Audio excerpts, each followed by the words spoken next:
Xin chào tất cả các bạn từ châu Phi. Và nếu mà không nói ra lại cái chân ở nước nào thì chắc chắn các bạn sẽ không đoán ra được đâu. Tại vì đây là một quốc gia nhỏ bé, vô danh.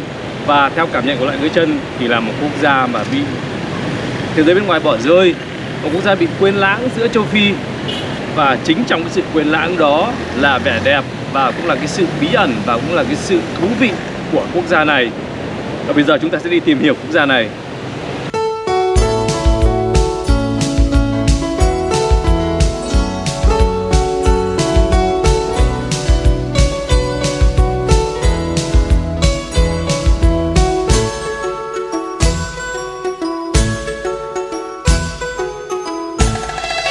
Chào mừng các bạn đến với Sao Tome và Principe. Đây là một quốc gia mà chắc hẳn rất nhiều người trong chúng ta chưa từng nghe tới. Sao Tome và Principe là một quốc đảo nằm ở Tây Phi, bao gồm hai hòn đảo chính. Như tên gọi của quốc gia này là Sao Tome và Principe. Với thủ đô là Sao Tome, quốc gia này là quốc gia nhỏ thứ hai ở châu Phi. Sao Tome cũng là một trong những quốc gia có ít khách du lịch nhất đến thăm. Mỗi năm quốc gia này chỉ có khoảng tầm hơn 20.000 khách du lịch. Do vậy quốc gia châu Phi này cũng là một quốc gia còn nhiều điều khá bí ẩn. Và để tới được Sao Tome cũng là một điều không hề đơn giản chút nào, tại vì có khá ít đường bay tới quốc đảo này. Do có khá ít khách du lịch tới thăm, do vậy mà quốc gia này cũng là một cái ẩn số, một cái bí ẩn. Và đó cũng là động lực mà lại người chân phải quyết tâm tới quốc gia này để xem là người dân ở đây sống như thế nào. Cái điều mà có thể cảm nhận đến đầu tiên khi đặt chân tới thủ đô Sao Tome đó là cái sự vắng vẻ. Đường phố ở đây không hề nhộn nhịp như các quốc gia châu Phi khác. Điều thứ hai sẽ đập vào mắt bạn đó là những ngôi nhà. Những ngôi nhà ở đây có một cái vẻ gì đó rất là cổ điển. Chúng cũng đã khá cũ kỹ rồi. Và có vẻ như những ngôi nhà này đã được xây từ thời mà quốc gia này còn là thuộc địa của Bồ Đào Nha. Mặc dù đây là khu trung tâm nhưng mà những ngôi nhà này vẫn giữ nguyên cái vẻ cổ điển của chúng mà không được tái tạo hoặc không được sửa chữa bên ngoài. Có cảm giác là thời gian ở đây vẫn đứng nguyên một chỗ từ ngày mà những tòa nhà này được xây dựng. Và cuộc sống trên những con phố này diễn ra một cách nhẹ nhàng, không hề có sự xô bồ hay náo nhiệt. Và quốc gia này dường như còn bị thế giới bên ngoài bỏ quên.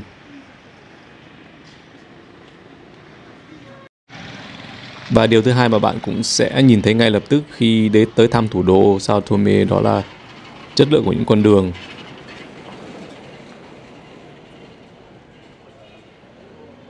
Những đường phố này cũng đã loang lổ hết, có rất nhiều ổ gà.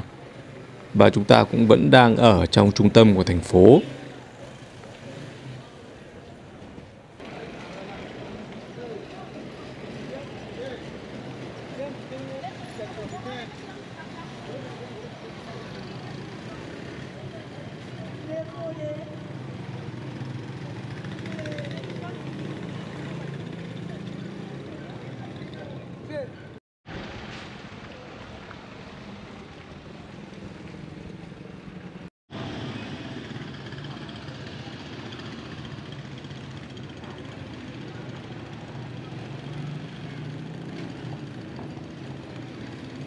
Đặc biệt là khi trời mưa thì con đường này ngập lụt, đi lại cũng khá là khó khăn.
Nhưng bạn thấy đây thì đường phố ở khu trung tâm lại khá là vắng vẻ, có rất ít người và xe cộ đi lại.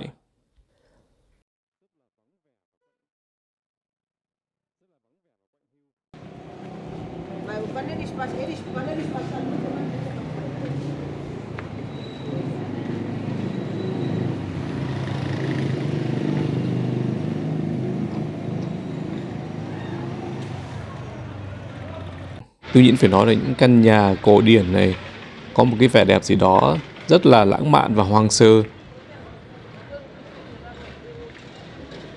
Đây là con đường dọc bờ biển cũng đã xuống cấp trầm trọng.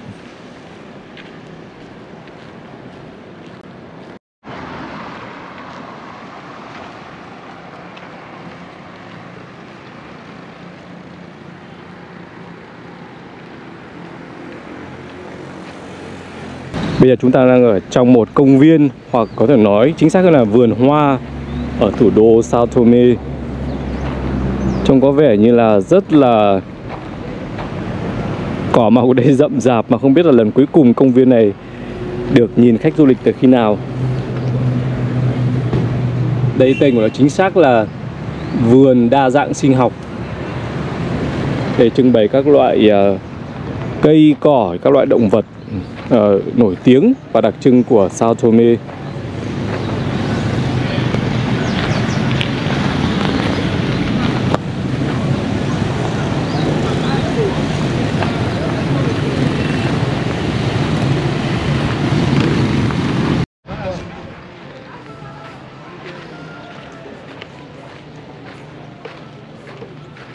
Đây là hình ảnh khá quen thuộc, những người vô gia cư có bên cạnh đó. Ngay bờ biển đây là những con thuyền của mấy chàng trai đi đánh cá về.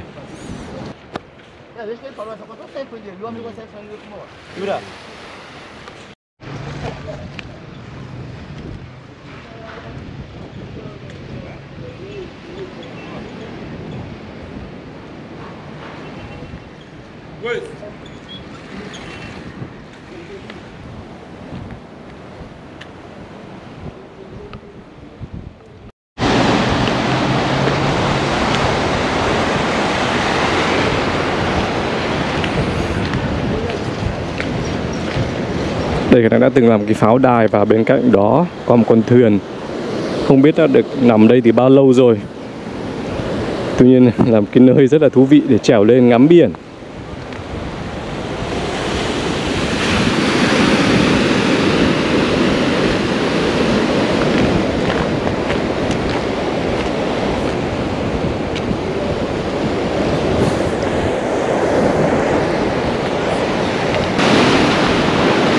Dưới một hòn đảo rất là xa xôi và cách biệt.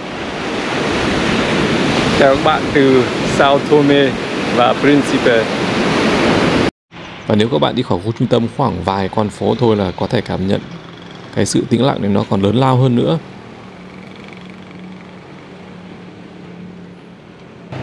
Và như các bạn thấy, đường phố ở thủ đô Sao Tome rất là vắng vẻ, lèo tèo vài người, chỉ có một vài xe đi qua lại thôi. Có một chút gì đó rất là hoang vu, vắng vẻ, cảm giác như đang ở Pune.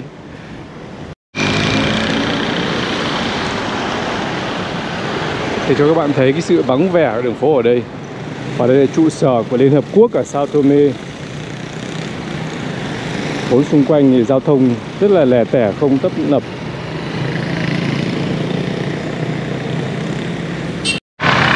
Đằng xa xa kia các bạn có thể thấy đó là biển. Còn ở nơi mình đang đứng đây cũng là một trong những trung tâm ở thủ đô Sao Tome.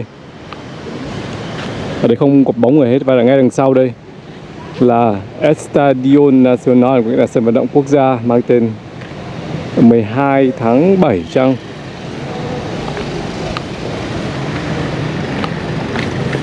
Một sân vận động rất là nhỏ, và hình như đây có cầu thang trèo lên. Có thể lên để dò vào một chút.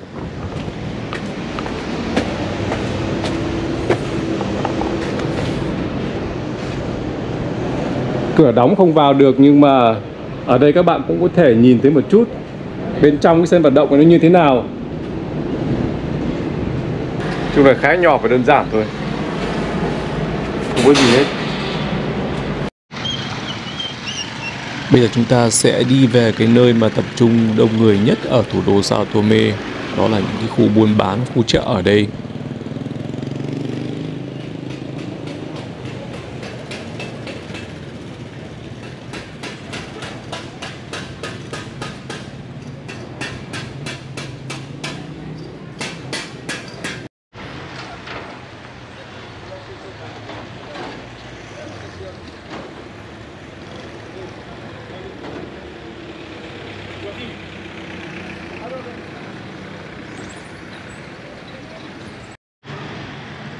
Những người ở bên kia phố là những người lái xe ôm.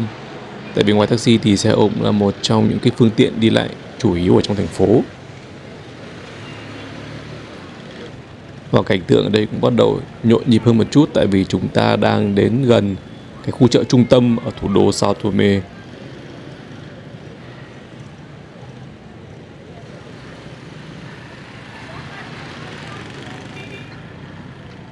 Còn những cái xe này là xe taxi màu vàng đang đứng để chờ khách.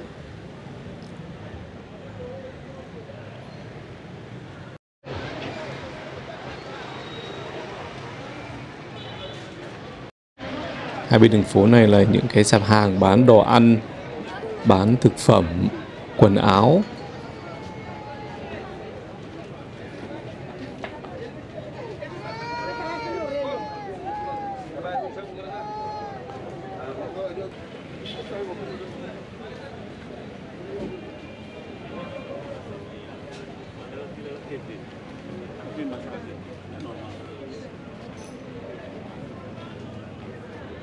Còn cô này cô đang bán một cái loại dược liệu tự làm, một thứ rất phổ biến ở châu Phi, làm từ các loại rễ cây, những loại thảo dược.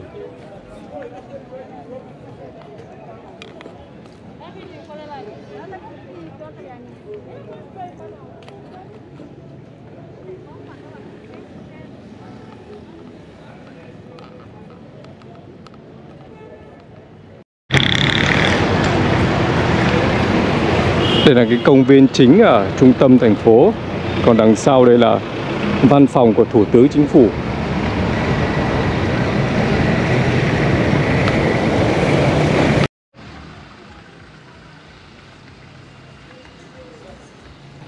Đây một tòa nhà rất là cũ kỹ nữa.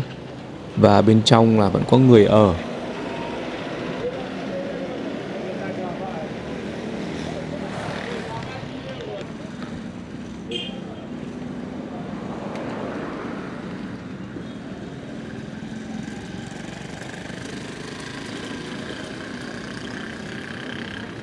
Đại đa số người dân ở Sao Tome theo đạo Thiên Chúa, do vậy chúng ta thấy là ở đây có một vài nhà thờ Công giáo. Khu chợ đây cũng không khác gì nhiều so với khu chợ của các quốc gia châu Phi khác.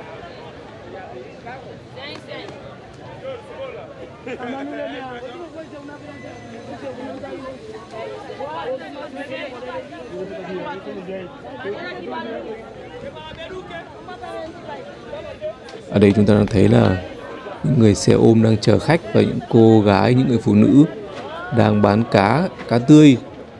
Ở đây cá tươi rất là sẵn và cũng khá là rẻ. Họ bắt cá tươi biển về và mang ra chợ bán.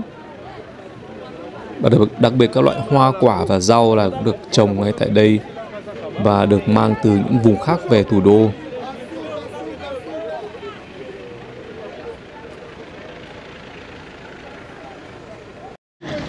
Và bây giờ chúng ta bắt đầu vào bên tòa nhà chính của khu chợ này, khu chợ trung tâm ở thủ đô Sao Tome, để xem là cuộc sống ở trong đây như thế nào.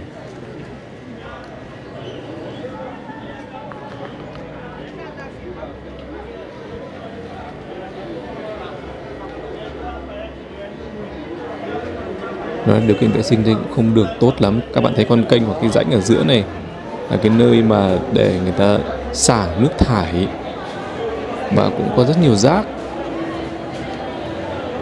rất ô nhiễm và mùi không được dễ chịu lắm khi bước vào đây. Tuy nhiên đây ở hai bên là những quán ăn, có một điều gì đó khá giống ở Việt Nam chúng ta. Những quán ăn có thể là quán cơm bụi,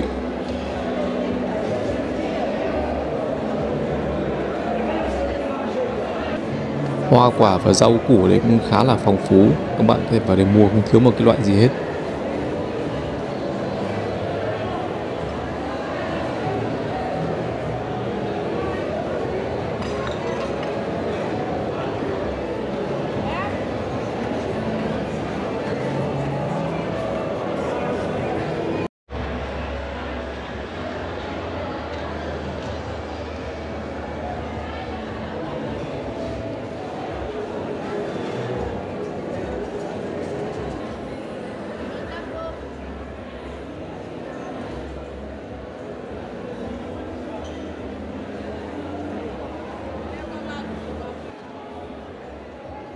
Ở chỗ này còn thậm chí còn có cả món lòng dồi, không khác gì món lòng dồi của Việt Nam.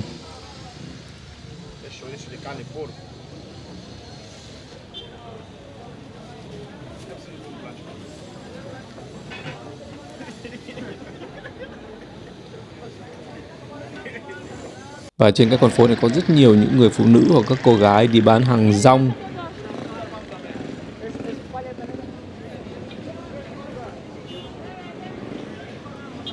Họ đội trên đầu những cái thùng hàng như này, và bây giờ thử tìm một cô gái để xem là những cô gái này họ bán cái gì và thử ăn thử xem nó ra sao.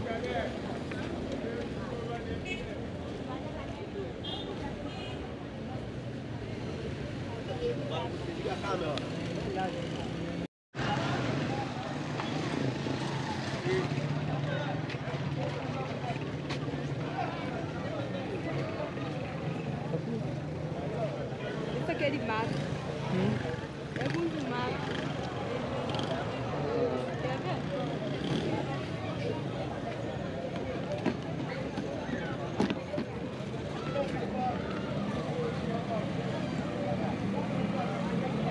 C'est beau.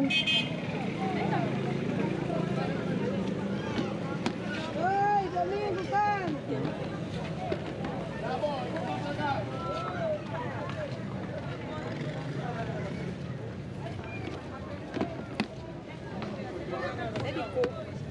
C'est quoi? C'est quoi? C'est quoi? C'est quoi?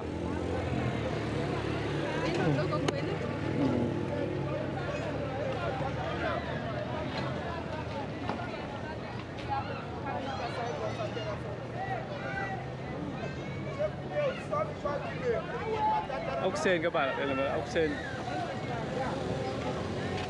Ăn cũng khá ngon.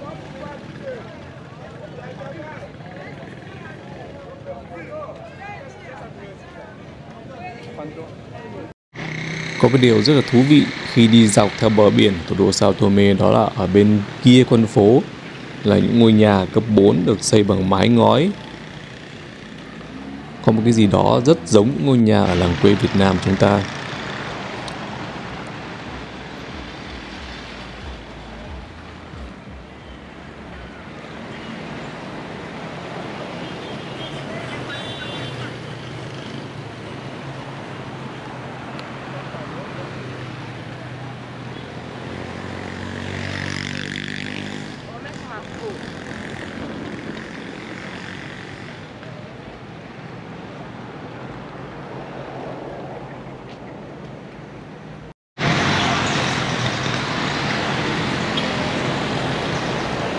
Và bên cạnh đó còn có rất nhiều cây bàng, mà ở đây toàn cây bàng cổ thụ thôi. Ở bên cạnh những cái tòa nhà mái ngói bằng cấp 4 như này, gợi nhớ một cái hoài niệm gì đó rất là xa xưa. Mặc dù chắc chắn là bây giờ Việt Nam cũng còn rất nhiều các ngôi nhà như này, kiểu như một dạng mái đình giếng nước.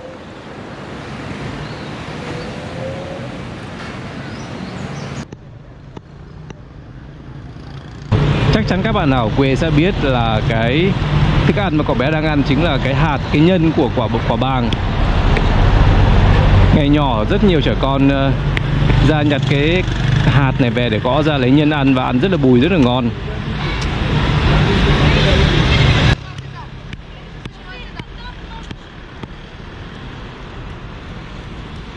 Cá tươi vừa bắt từ biển về.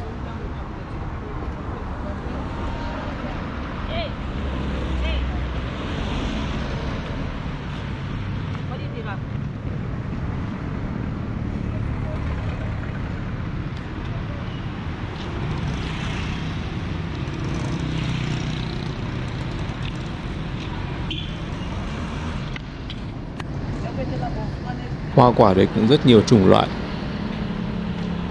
Đặc biệt là mít ở đây họ bán rất là nhiều, tuy nhiên trông có vẻ không ngon như mít của Việt Nam.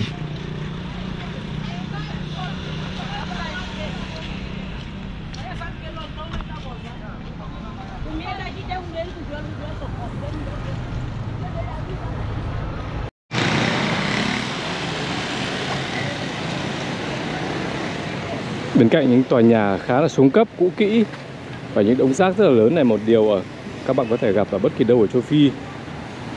Tuy có một điều khá ngạc nhiên là ở đây hầu như không có những người đi ăn xin, mà người dân Sao Tome rất là hiếu khách và niềm nở, và họ thân thiện nữa.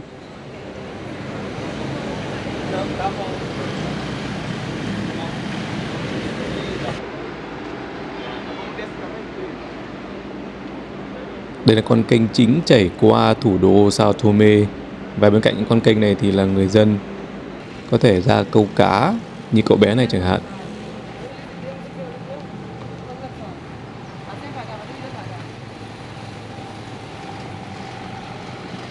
Và quả baobab cũng là một trong những cái sản vật chính ở đây.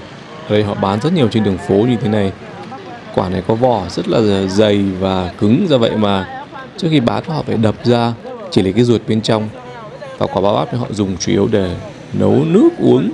Ngoài ra họ còn có thể dùng để chế biến một vài cái món ăn khác nữa.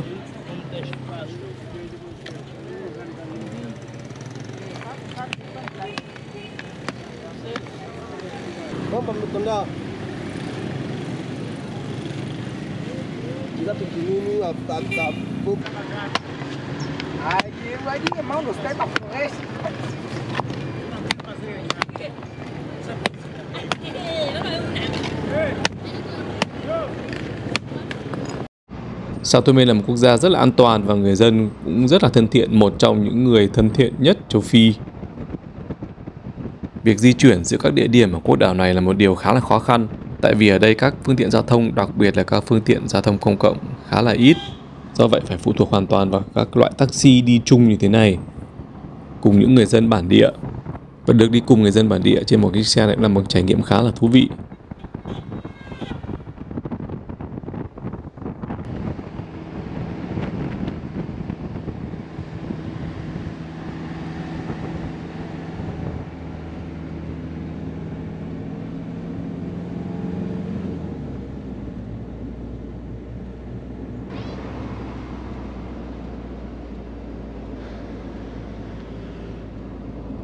Sao Tome và Principe còn là một quốc gia khá là hoang sơ.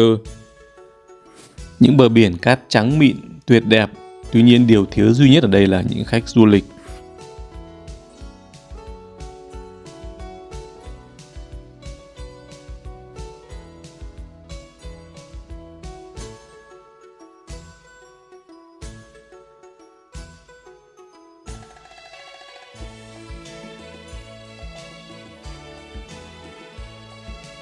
Và ở Sao Tome có một địa điểm du lịch mà hầu như tất cả mọi người đều đến thăm khi tới quốc đảo này. Và để tới được đó thì phải đi ra một hòn đảo khá là nhỏ.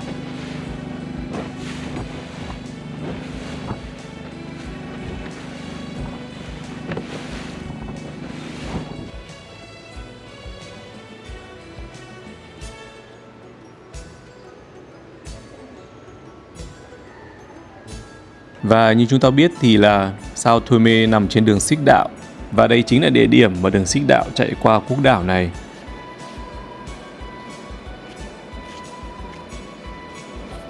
Và khi tới đây thì bạn có cơ hội được đi từ bán cầu Nam sang bán cầu Bắc chỉ trong một tích tắc.